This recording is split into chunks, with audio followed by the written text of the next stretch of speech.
because of the Depression, he established a Sunday school in the hall above the shop in Waldron Road, and a few months later, church services commenced there.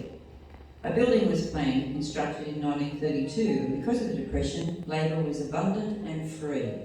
The building was completed in the short time of 1 month and was opened on the 2nd of April. In 1943, we became independent of Auburn. We became a church in our own right. Church services were conducted by students from the Baptist College. Sunday school was also well attended. The war years brought munition factories to the area, and armed guards patrolled the water pipeline. In the post-war days, there were many subdivisions and new homes. Land was purchased for a manse in 1945, and 2 young men who grew up in our church became missionaries. They were Roy Ferguson, who went to China, and Ray Brown, who went to New Guinea. And the 50s, of course, was characterised by a population explosion in all areas, including this area. There are over 100 children in the Sunday school, and a new classroom was built for the kindergarten. Sunday school anniversaries were huge productions. Activities expanded to boys and girls brigades, men's and ladies fellowships, basketball, soccer and cricket clubs. Young people's camps were held at Empire Bay. Reverend Keith Wilson was our first resident minister, and Reverend Norman Chambers, first to occupy the manse, which was completed in 1957. During his ministry, there were many baptisms and the church membership doubled. All-age Sunday school catered for babies to seniors, and the church building was extended in 1958. And as a church, we were involved with the first Billy Graham crusade in the late 50s. By this time, the Sunday school overflowed into the manse, and several nearby homes and an outreach Sunday school was operating in East Hillwood. Morning and evening services were all well attended, the need for more room was apparent, and fundraising for a new building very active. Designed by church architect Ridley Smith, the new building was opened in 1966 during the ministry of Reverend Albert Hollowell. The first of our young people to be married in it was Elsie Walker and Dr. John Whitehall, who was well known for his work in war-torn and underprivileged areas. Bruce Hanson and David Peace served overseas with community aid abroad. Vacation Bible schools attracted crowds of local children. Thanks to the efforts of Reverend Bruce Thornton, we saw the introduction and development of community aid, which is now our vibrant neighbourhood centre. Coming up to slightly more recent times, in the 70s, Reverend John Reed, who was here for some time, he came in 72. His ministry was characterised by solid teaching in the Word of God. Home groups were encouraged and supported, and the church experienced a time of considerable growth.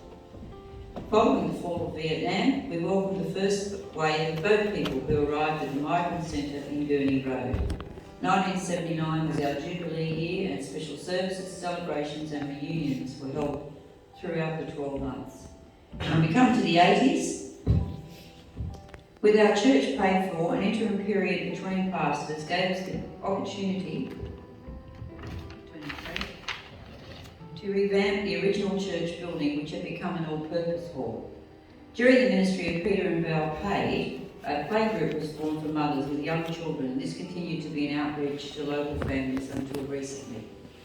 But sadly, the church began to suffer from the loss of members due to removals and retirements. The 90s, we saw Bob Hooper with us for 10 years. He was a much-loved pastor.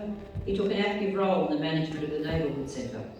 The manse was given an extension and upgrade to accommodate his growing family. He had 4 children, or has 4 children. The nursery, which had been the original kindergarten room, was dismantled and replaced with a prefabricated garage for a youth centre and updated ministry. The 2000s, Ian and Joe Duncan had a unique ministry here. Ian led the church in examining its mission and objectives, and Joanne organised our worship music. Jonathan Bradford came to us as youth pastor in 2004. The Duncans were followed by Claire and Andrew Yule. In this period, there were short-term mission trips, first to the Martu tribe in Western Australia, then Zimbabwe and Malawi. These were led by our youth pastor, Josh Carmichael, who later became our lead pastor. After Josh Carmichael moved on, Ben Wilkins filled in for us. We come up to 2010. Transitional pastor David Hames came to help us clarify our vision and prepare for a new minister. His task was complete when Reverend Ben Pratt came and his family joined us for a brief but busy time. During Ben Pratt's ministry, the congregation grew, the church and manse saw much needed improvements, and long neglected gardens were replanted. suburb continues to change, becoming increasingly multi-ethnic. We also share our church with the Vietnamese Church of Hope and the Arabic Christian Church. So they've been with us now for some time. And we come up to the 2020s.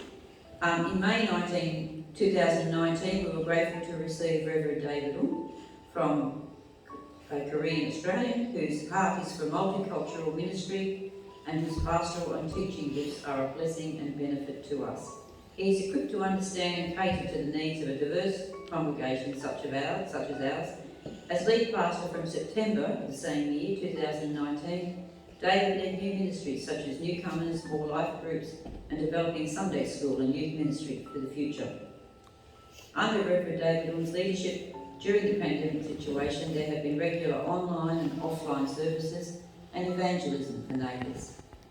Our church grew spiritually and experienced God's blessings throughout 40 days of prayer during this difficult time, and more focused on disciple making, which is our church vision through a disciple making culture training, and we have reached out to neighbours via the bread ministry since 2021.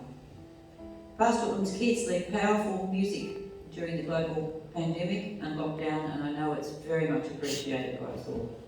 Graciously, our roof was fixed in 2021 after many years of ongoing problems. As we face the challenges and opportunities ahead, we are thankful to God for our faithful leadership, and we look forward to what God has in store for us. Thank you.